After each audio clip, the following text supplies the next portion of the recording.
Good morning. We got up early on a Sunday to come out here and continue our story. Two-part story about Oak Savannas.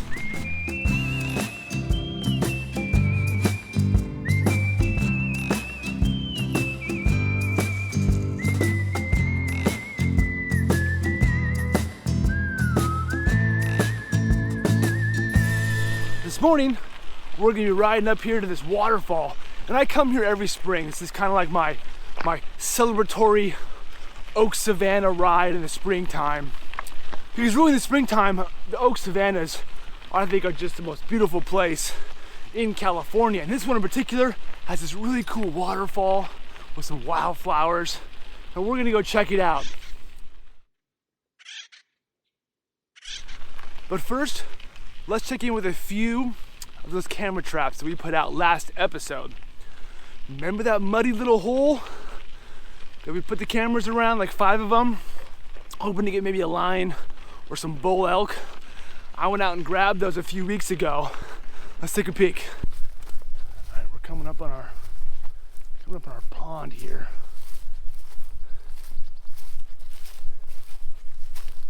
Oh yeah, definitely a little prettier this time around than last time.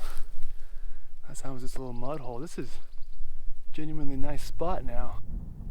Let's see what our wildlife cameras deliver out here. Got a juvenile red-shouldered hawk playing in the water edge.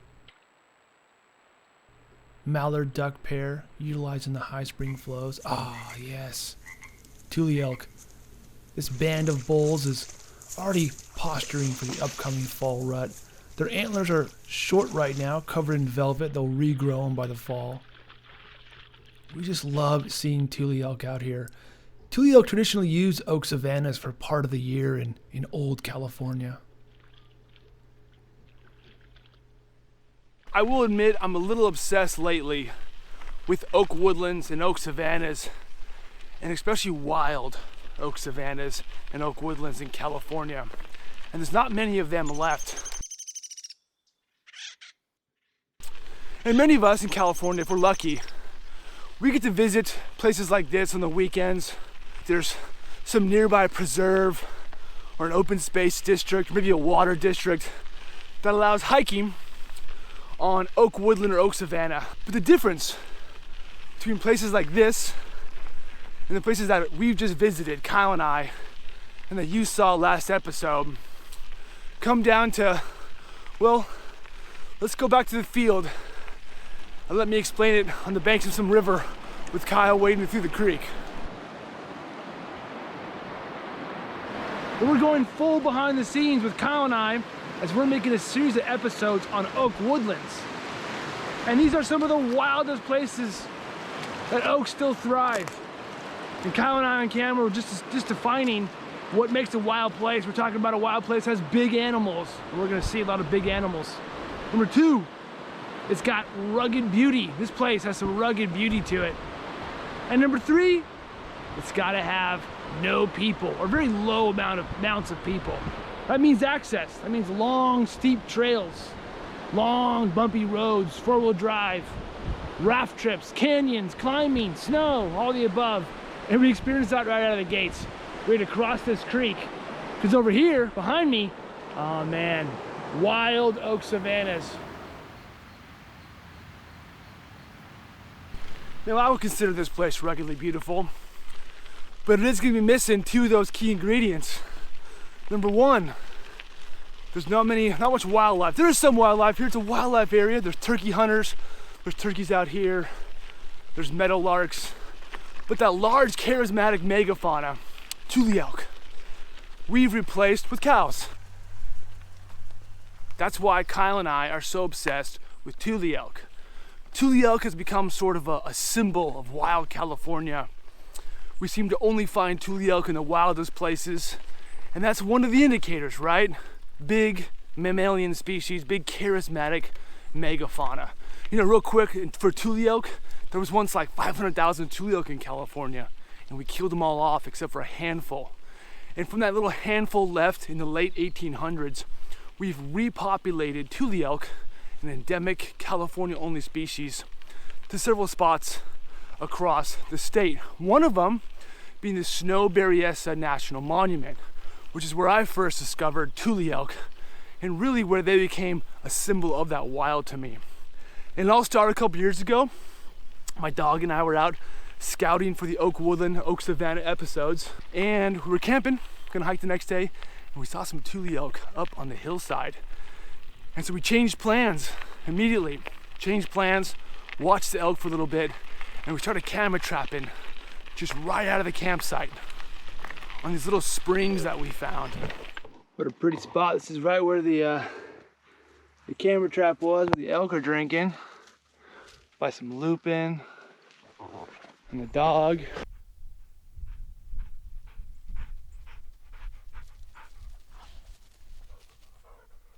You're my shot, dude.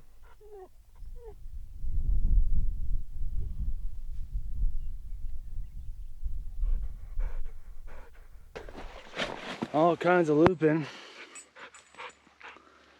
This is a little trickle of water.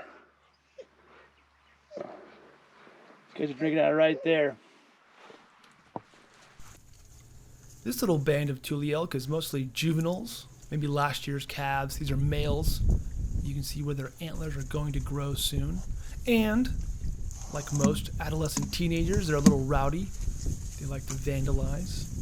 They will soon be vandalizing our camera trap here. I found it submerged in water. It still worked. Thanks fellas. Luckily, we found another spot. That notch on the hillside is where that spring is behind this lead cow here with a collar on.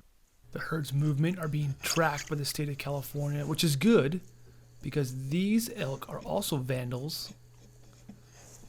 This group of cows, every time they come through, they're curious of the camera trap. Rightfully so. I totally understand. No one likes to be spied on. This cow here has had enough. She takes it upon herself to fully dismantle our camera trap.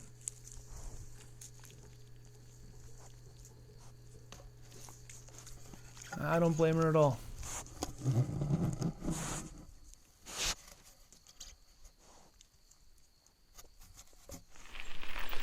Open this gate real quick.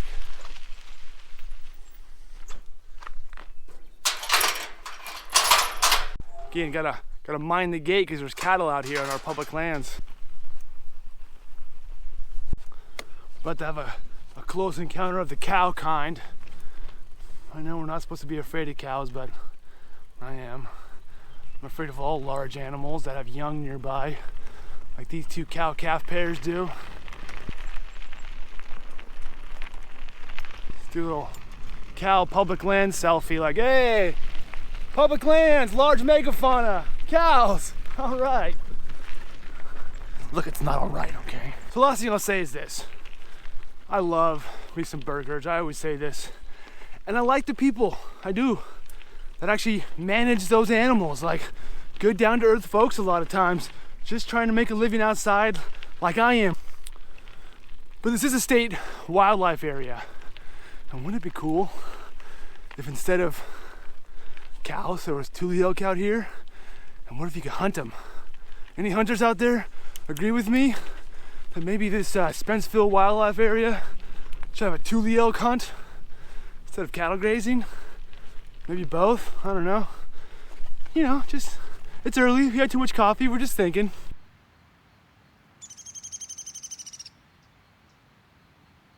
Which brings up our second two criteria points we've already mentioned. Is this place beautiful? Yeah, man, it's spring. It's ruggedly beautiful. I love landscapes like this. These are all blue oaks. Not all. There's actually a few live oaks down here we're gonna look at. Blue oak woodland. And these are already kind of bluish. These leaves will get really blue if it's drier mid-summer. And in fact, blue oaks are the most drought-tolerant oak in California. And they'll actually fully drop their leaves when the drought gets really bad and send all their energy down into their roots. And over here we got a live oak. Some fresh green leaves here, nice and soft. These live oaks sometimes they get a little spiny, especially the more interior we get our canyon live oak, our interior live oak. All oaks are deciduous, so they're flower-based trees. They're not cone-bearing like our conifer species. Most deciduous trees, an easy way to tell is they lose their leaves in the wintertime. But live oaks don't, hence the name live. They look to be alive all year. They retain these green leaves all throughout the wintertime. These have their catkins on them.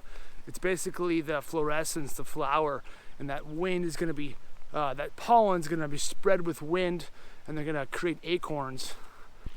Which brings us to our last point. There's a lot of people at this location. Yeah, there sure are, right? That's one of the reasons why I'm getting up so early. Technical section on the gravel bike. Good girl, good girl. So yeah, there's a lot of people out here. And of course there are. Oak woodlands and oak savannas are beautiful, but something like 80% of them are retained in private property. Thus, the public oak woodlands and oak savannas that are available, we have a smattering of multiple uses that may compete with one another, right? Like, for example, I want to recreate and I enjoy wildlife. We have turkey hunters out here trying to enjoy an early morning public land turkey hunt. And I'm out here yammering on a selfie cam on my bicycle, right? Scaring every turkey in sight. Drop. So why am I out here early? Well, because I selfishly demand that we have some solitude on public lands. And the only way that I can get that in places like this are to come out at 7 in the morning on my day off. Which leads me to this waterfall that we're approaching right now. I can hear it. I may have it to myself, which may be pretty cool.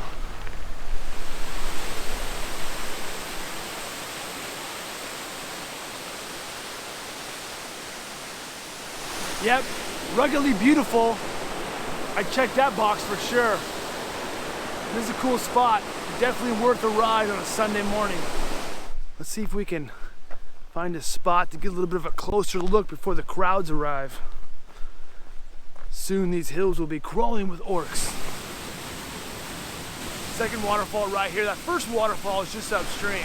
I almost forgot, we also visited that little plateau Oak Savanna from our last episode. Kyle and I out filming those series of episodes about oak woodlands and oak savannas. And did Kyle and I try and actually stalk some Tule elk? We sure did. And there was a bit of a surprise.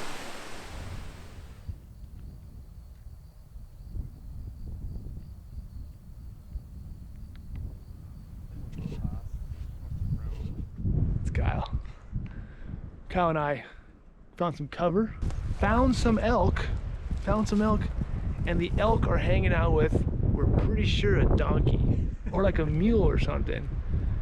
And like donkeys will get very protective of other animals. Like you want to have a donkey out with your sheep or whatever, right?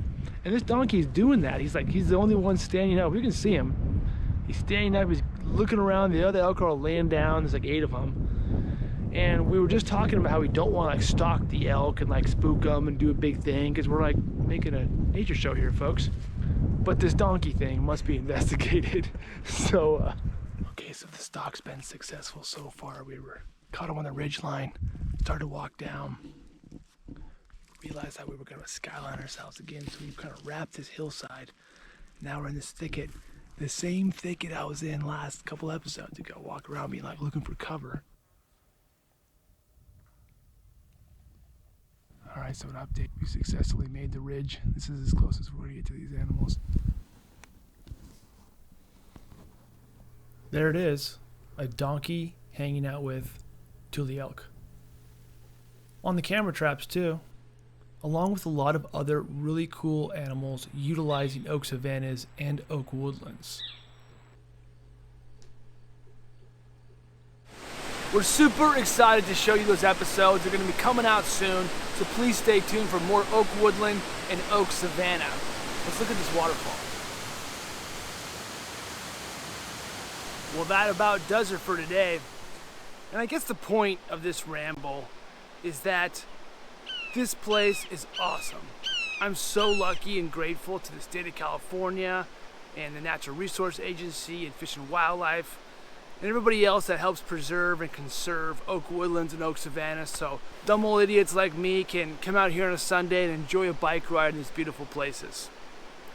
But I will say that right now when I drop back down to my car and I'm cruising on my bike, I'm gonna close my eyes and I'm gonna picture myself where I was 2 weeks ago on that bike ride home through an oak woodland, oak savanna that I consider more wild. One with Tule Elk in the thickets, mountain lions lurking in the bushes, maybe the occasional bear, way less people. A truly wild place.